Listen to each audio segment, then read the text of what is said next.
we're back and we're moving into our final conversation for today as we're joined by representatives of the Ministry of Health talking about the commemoration of Infection Control Week. Here to tell us all the details, we have Lourdes Heredia, who is the infection control nurse at Northern Region, and we have Englebert Emmanuel, who is the Director of Licensing and Accreditation.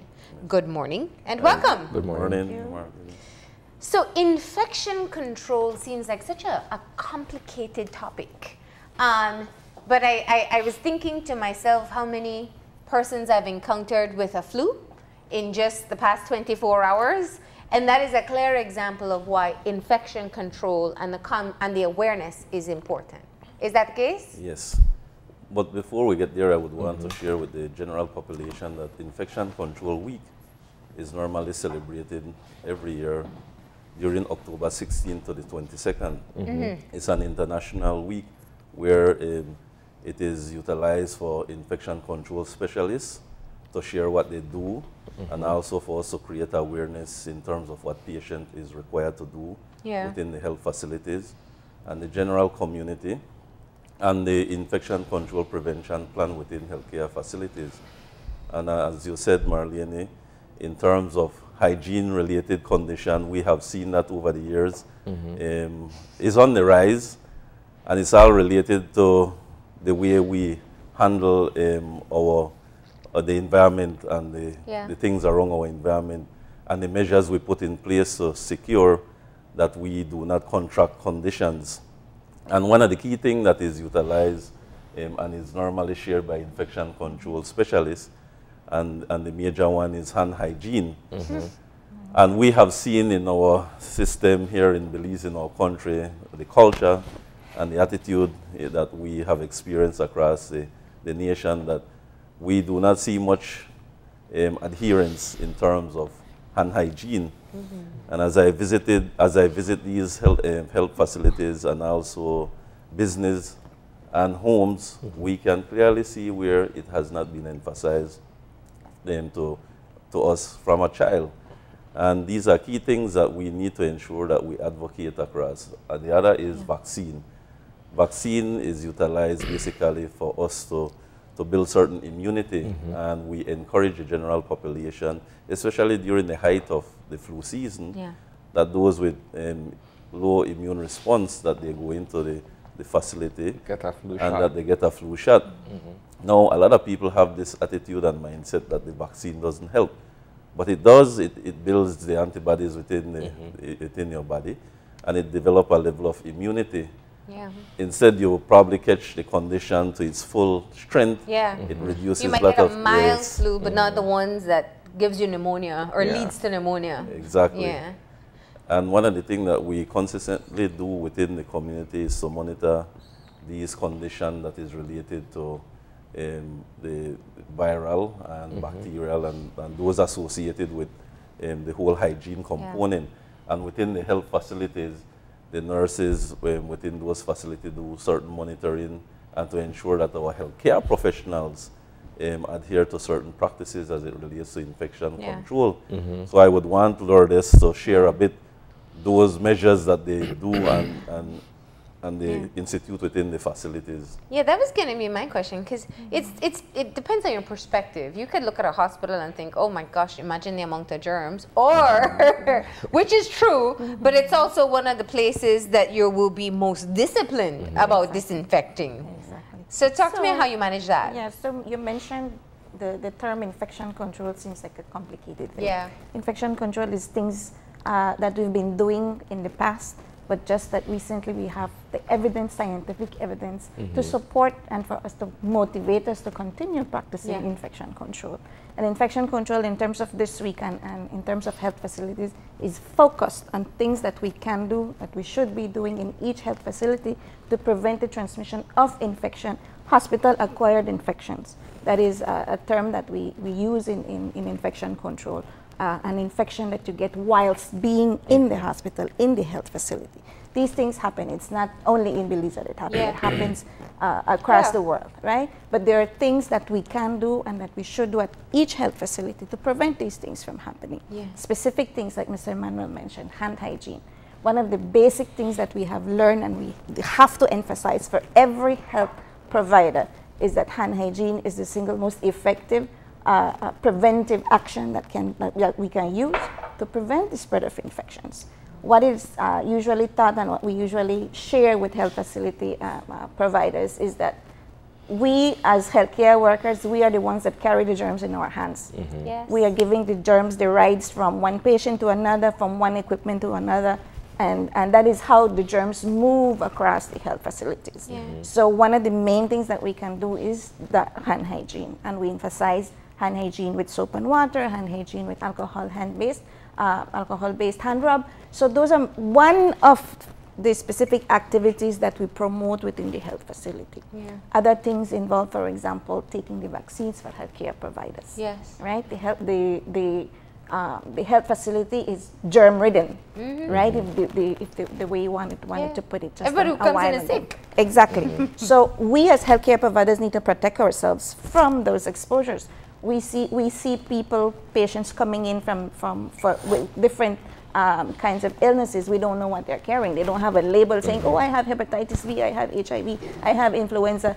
But we need to protect ourselves from each one of those. So as a healthcare provider, we need to ensure that we are protected by taking the vaccines, which for the public health facilities, we have the Hep B vaccine, we have influenza vaccine, we have the tetanus toxoid, and we have measles, mumps, and rubella. Those are the ones that we offer for every healthcare provider. That is two. Other things that we do, for example, the way how we manage the wastes that are generated within the hospital. You might say, but garbage is garbage.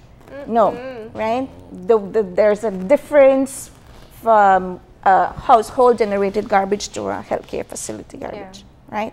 So we need to be very careful of how we handle, how we manage, how we dispose of those types of garbages. So there are different procedures that we need to take across the board, from the point that it originates to the point of disposal. You're dealing with all kinds of infectious diseases, so that if you don't dispose of it the proper way, you're exposing other persons who may come into contact with it. Exactly. Exactly. And that's and it's important in terms of how you handle and manage medical waste. And one of the things that we have been doing a lot is to ensure that we regulate the proper management of medical waste within the health facility. And those include how, in terms of how you handle it, the PPEs that is required when you're managing it. What is PPEs? Personal protective equipment. Okay. Things like your gong, your masks, your gloves, etc. And also we look at how we disinfect the area. There are things like sharps that is generated from the needles, etc. We had to come and put up systems in place to ensure the proper disposal within the system, within the facility, because we have seen that from time to time, and I'll be honest, us as healthcare provider, we do not care from time to time in terms of what we do.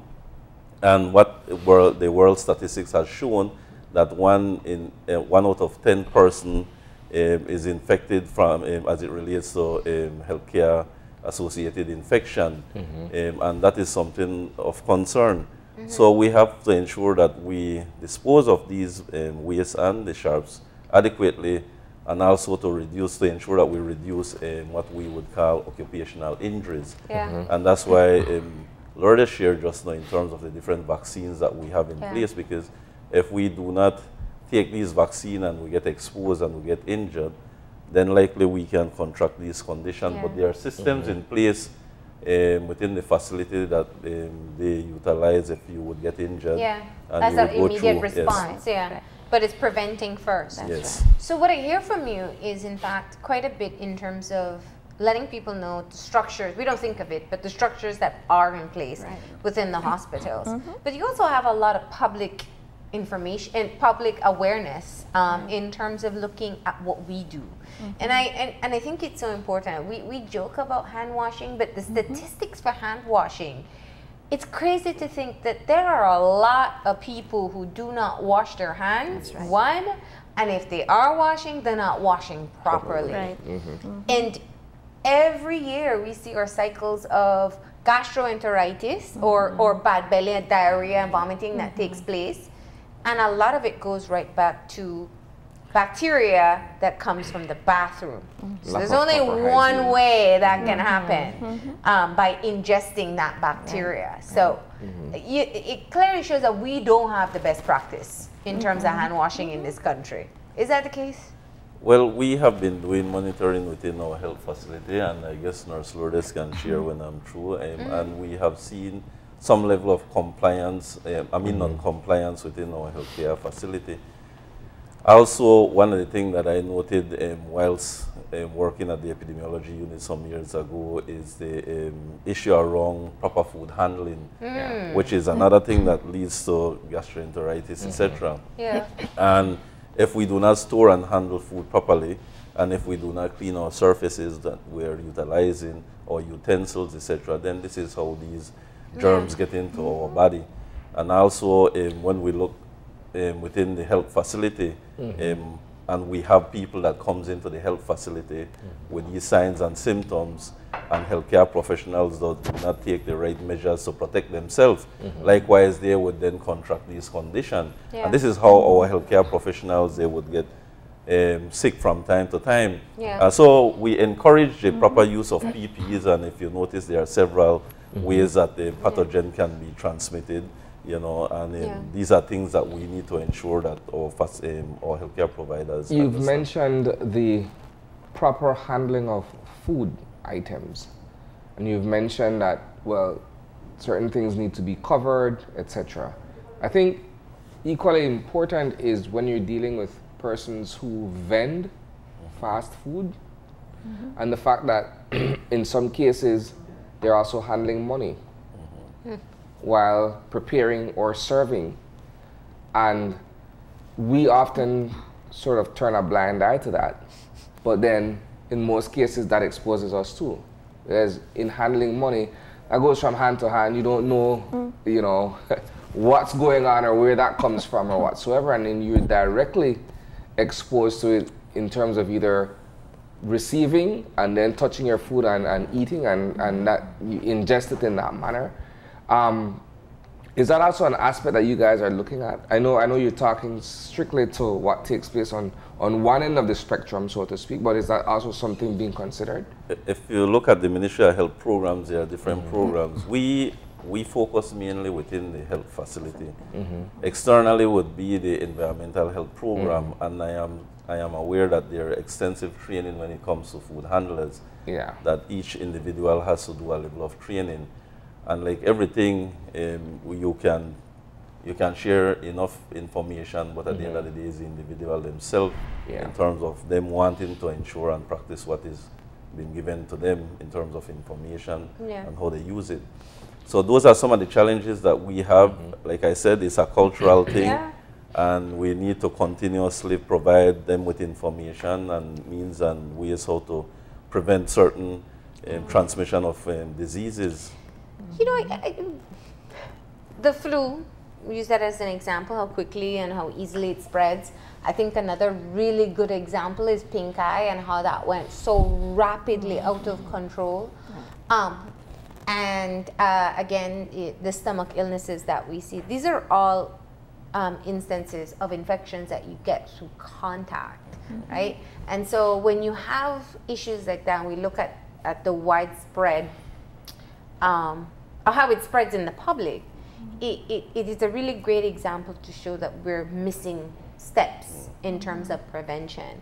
Now, what you do in the hospital is critical because you need to ensure that, you know, people who are already sick aren't getting sick with something else.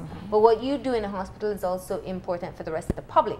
That's right. So what are some of the things that you have that you can share in terms of, you know, proper etiquette, proper hand washing, that if you've ever seen a doctor wash their hands, it is like a procedure in itself.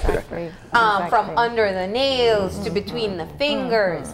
But these are things that actually, it's not just the doctors that should do, we should be doing it as well. So let's talk about some of the things we can do as a public to prevent the spread of infections. Okay, so primarily, as we mentioned earlier, we say that hand hygiene or hand washing is that single most effective thing that we can do to prevent infection. So in terms of the way how we supposed to wash hands, especially within the health facility. There, according to the World Health Organization, we have 5 moments of hand hygiene within the healthcare facility. 5 times when we're expected to wash our hands whilst taking care of a patient. The 5 moments include before coming in contact with the patient's environment, before coming or doing a procedure on the client, after coming in contact with the patient, after coming in contact with blood or body fluids, and even after leaving the patient's environment. So those are 5 times, for example, if you're taking care of 10 patients, you automatically have 50 times when you're supposed to be washing your hands, cleaning your hands, right? So that in itself is something that we need as healthcare providers to follow as much as possible to prevent, for example, the germs from one patient being transferred to another patient or to ourselves. One of the things that that I as an infection control nurse always teach my healthcare staff is that whatever germs I pick up at work, I take it home if I don't practice good hand hygiene, right? And when I get home, who are the people that your loved ones? Kids, your family members, my kids who have very weakened immune systems, my grandparents who have weakened immune systems. So whatever I get at the hospital, I take it home. Right? So in terms of hand washing, those are the one of the things in hand hygiene that we always teach, the 5 moments. The other one is the procedure for hand hygiene. And you mentioned a couple steps under the nails. One of the things also that we always have to emphasize for healthcare providers, nails, right? The nails, under the nails are excellent reservoir for germs to live in, right? So one of the things that we do for healthcare professionals, and it should be practiced for the general public, is that we should not have nails longer than a 1/4 inch, right? The longer the nail, the more risk we have of having bacteria under there. Don't talk about acrylics and all the little beautiful designs and stuff that we have, the females love to wear. Right? But those are potential reservoirs for bacteria where these can hide and we can carry them around. Okay? The procedures for hand washing, we have 2 types. We have the routine one, and then we have the surgical hand scrub. The surgical one is the surgeons perform before going into the operating theater. And the normal one, the routine one, is what we do on a daily basis, on a normal basis, which involves 5 steps. First and foremost, we're not supposed to have any kind of jewelry, right? Take off your jewelry. Health providers, in terms of hand hygiene, are not supposed to have any hand jewelry, including watches. Okay. So you get your soap or alcohol hand rub, and you do the palms first. WHO recommends that you sing the happy birthday song twice, and then you're okay. In terms of length, of time. All right. So you have the palms, making sure that you rub them thoroughly in between the fingers. You need to take care of the thumbs as well. Thumbs. Right? You need to take care of the front of the fingers. You need to take care of the under the nails, right? And you also need to take care of the wrist. Most times when we say at home, when we say we wash hands, we open the faucet. This is the surgical one, right? No, this is the regular one. This is the regular one. This is the regular one, right? So most of the times we say we wash hands, for example, at home, we open the faucet, we wet hands, and that's it. We just go so That's what I was asking. Exactly. No. This is the routine one within the hospital. And even the way you rinse, I learned this from food handlers. I never knew this. You have to rinse your hands down. Right. I never thought, because whatever you're washing off needs to come off. We do this or hold it this way. You're just bringing it back up. Right. Never thought of that. Another important point in terms of hand washing, we usually turn off the faucet with our clean hands, right? After we finish washing. That we open, not realizing that we have already used dirty hands to open the faucet. So what we recommend is take a paper towel, the same one you're drying your hands with, then you turn off the faucet to avoid recontamination of your clean hands. And that's routine. And that is what we're supposed and that is what we're supposed to be practicing at least 5 times per each patient. Does it matter what type of soap you use? No, it doesn't matter. Okay. As long as it's antibacterial, right? It doesn't have to be antibacterial. It doesn't have to be. The soap, what the soap does is remove the soil from the hands, right? The visible soil from the hands, the residue from the hands. And to add to that, one more thing is that when you're through washing your hands, as Lourdes said that you would turn off the tap with a paper, etc. Some of us would do that. But then we go and we touch the doorknob that is infected and we open and we go through the door. You also need to use something to open the doorknob and then discard of that. You see, and I hear you, right? Like how many times, be honest with yourself, have you washed your hands that thoroughly? Yeah. You know, we won't give our answers. But I think the difference is, you know, if I have a resilient immune system, if I'm able to get over a cold, flu, or illness fairly fast and it goes through my system, that's fine. If I'm particularly vulnerable at home, or if my child is particularly vulnerable, then you do want to go the extra mile, the extra happy birthday song to make sure you're not spreading unnecessary infections. One more thing before we close. We are in the flu season. I see a few people sniffling. What's the proper etiquette with flus in terms of controlling the infection? Colds or coughs and flus?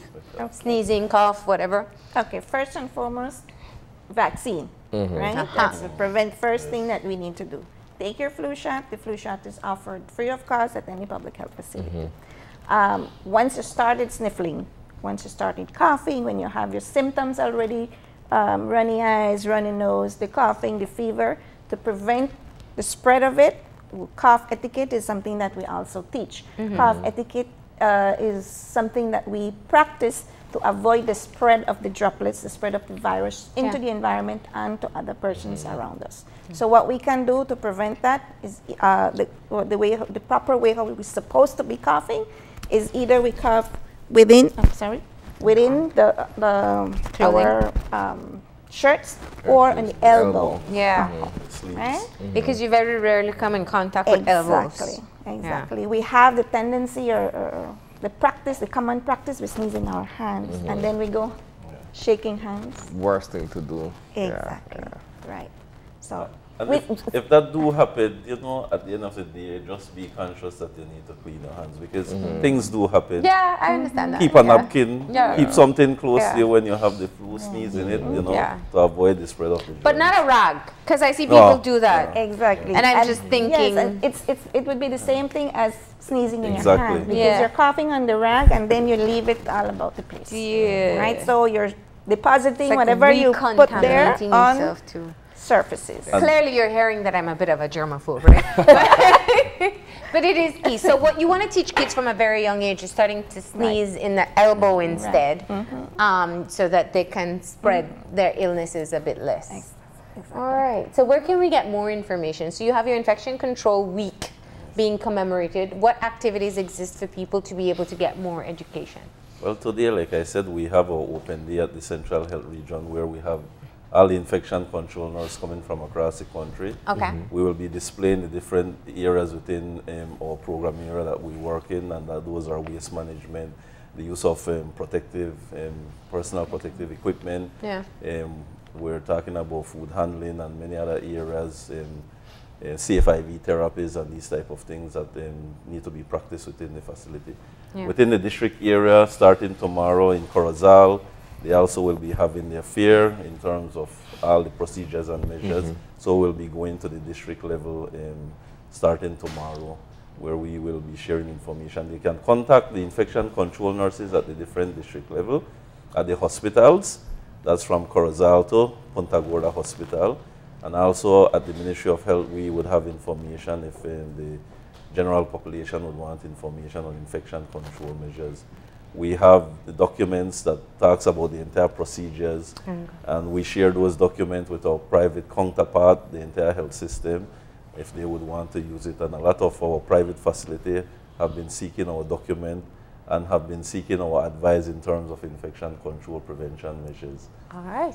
Well, thank you for letting us know what you are doing within the systems itself and also spreading your knowledge to the wider public as well. We appreciate it. Yes. All right. We're going to go ahead and take a break, and when we come back, we'll have our wrap-up, so stay tuned.